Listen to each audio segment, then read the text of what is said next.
अब मैं आपको बताता हूं कि आखिर ये जो बयान है, ये बयान प्रधानमंत्री नरेंद्र मोदी के लिए, जैसे वो कहते नहीं है कि मुझे ये लोग जब गाली देते हैं तो वो उन्हें प्रोटीन देता है, न्यूट्रिशन देता है, वैसे ही ऐसे बयान पीएम मोदी के लिए फायदा करते हैं। कैसे? प्रधानमंत्री बनने के बाद जब ये सेना पर सवाल उठाते हैं, पीएम मोदी ने प्रधानमंत्री बनने के बाद सेना के साथ 8 दिवालियां, अपनी सेना के साथ अपनी 8 दिवाली मनाई। सेना को निर्णय लेने के लिए फ्री हैंड दिया उन्होंने, 1 रैंक 1 पेंशन को मंजूरी दी उन्होंने। सितंबर 2016 में पीओके में सर्जिकल स्ट्राइक की, दुनिया भर में भारत की छवि बदली है। फरवरी 2019 में पुलवामा आतंकी हमले का बदला लिया, बालाकोट में एयर स्ट्राइक की, पाकिस्तान को मुंहतोड़ जवाब दिया। दुनिया ने फाइटर रफाल का शस्त्र पूजन भी देखा। फ्रांस से भारत को 36 फाइटर जेट मिले। नेशनल वॉर मेमोरियल देश को समर्पित किया, ऐसा कोई वॉर मेमोरियल नहीं था देश में अब तक। Chief of defence staff CDS के पद को बनाया। युवाओं के लिए अग्निपथ स्कीम शुरू की, अग्निवीरों की सेना में भर्ती शुरू हुई।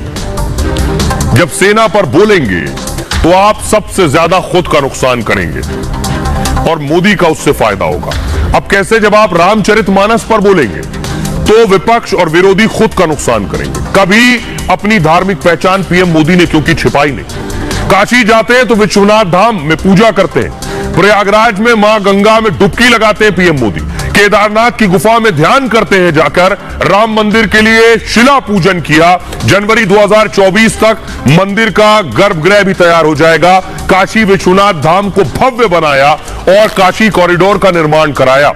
उज्जैन में महाकाल कॉरिडोर तैयार करवाया, पीएम मोदी ने लोकार्पण किया इसका।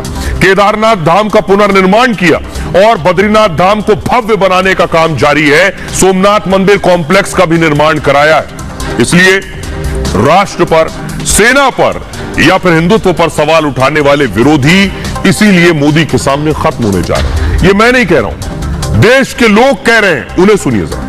तो शायद लोगों को सुन लिया, उससे ज्यादा कहने की जरूरत नहीं है। खबरों में आगे बढ़ते हैं। देश में भले ही कुछ साजिश पूरी ना हो पा रही हो, लेकिन नफरती टूल किट के टारगेट में प्रधानमंत्री मोदी है। आपको याद होगा पिछले दिनों बीबीसी की एक डॉक्यूमेंट्री की खबर आपने सुनी होगी। वो डॉक्यूमेंट्री गुजरात हिंसा को लेकर बनाई गई। 2002 में गुजरात हिंसा हुई, आज 24 है। आज फिर उस मुद्दे को लाना और उस पर बात करना और जानबूझकर प्रधानमंत्री मोदी को टारगेट करना मकसद है। यह अंतर्राष्ट्रीय साजिश पीएम मोदी के खिलाफ, इसलिए इस डॉक्यूमेंट्री को बैन कर दिया गया।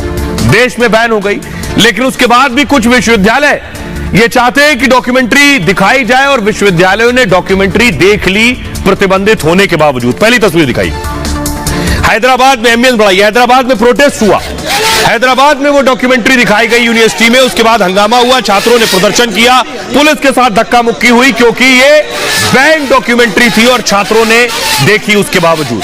अगली तस्वीर दिखाई जरा, तिरुवनंतपुरम में आप देख रहे हैं छात्रों पर वाटर कैनन, उनको तितर बितर करने के लिए पानी की बौछार का इस्तेमाल करना पड़ा। वजह क्या थी? मोदी पर बनी नफरती डॉक्यूमेंट्री को देखने की जिद।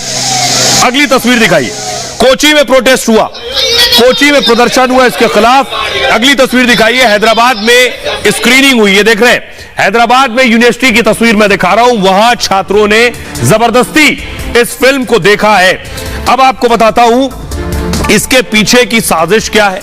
आप भी जरा सोचिए, आखिर क्यों ये डॉक्यूमेंट्री सारी यूनिवर्सिटीज में दिखाई जा रही है जहां यूथ जाता है, जहां युवा पढ़ता है, जानबूझकर। ये देख रहे हैं अलग अलग यूनिवर्सिटीज। मोदी के खिलाफ युवाओं के ब्रेन वॉश का बड़ा प्लान। शिक्षा के कई बड़े केंद्र टुकड़े टुकड़े वाली साजिश में लगे हुए। प्रधानमंत्री और देश विरोधी सामग्री को बढ़ावा दिया जा रहा है। पीएम मोदी की नकारात्मक छवि पेश की जा रही। कई यूनिवर्सिटी विवादित डॉक्यूमेंट्री की स्क्रीनिंग कर रही और पीएम मोदी पर बीबीसी ने बनाई है यह विवादित डॉक्यूमेंट्री।